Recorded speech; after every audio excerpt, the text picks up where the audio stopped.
Hey guys, it's Christian Lucas again, reporting live from Avila, Spain. So this is my second video, my last video that I'll be making here in Ávila.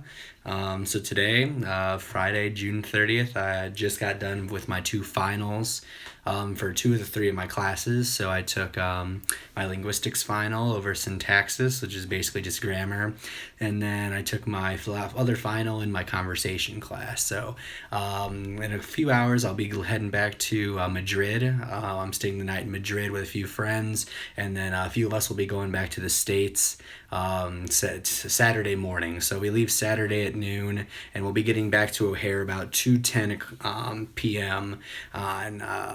On Saturday as well. So we're 7 hours ahead here, and it's a 9-hour flight.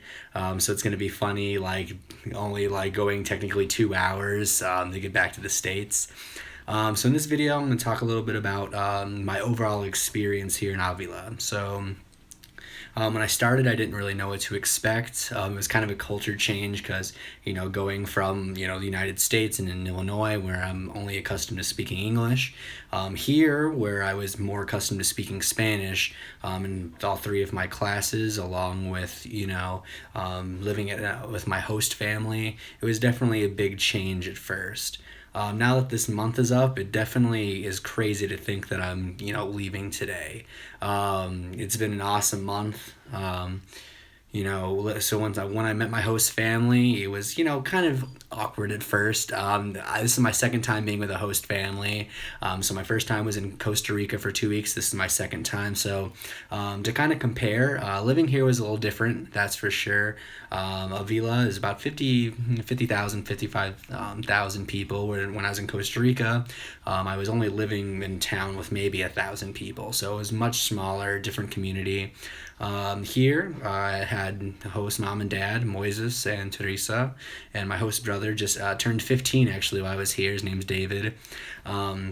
So outside of class, I was able to spend a lot of time with them, really honing on, practicing, conceptualizing and, the grammar aspects of the language. So living with a host family was definitely a lot more beneficial than, say, if I had lived with some friends on the trip back in an apartment.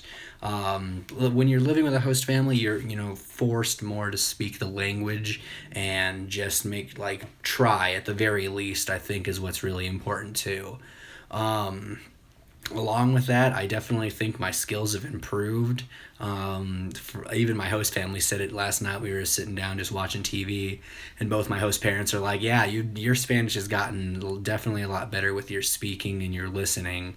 So that's really awesome to hear, and it's kind of crazy to think about because when I first got here, it was hard because I'm really bad at listening even in English. So listening in Spanish is another language, even generalized was a challenge.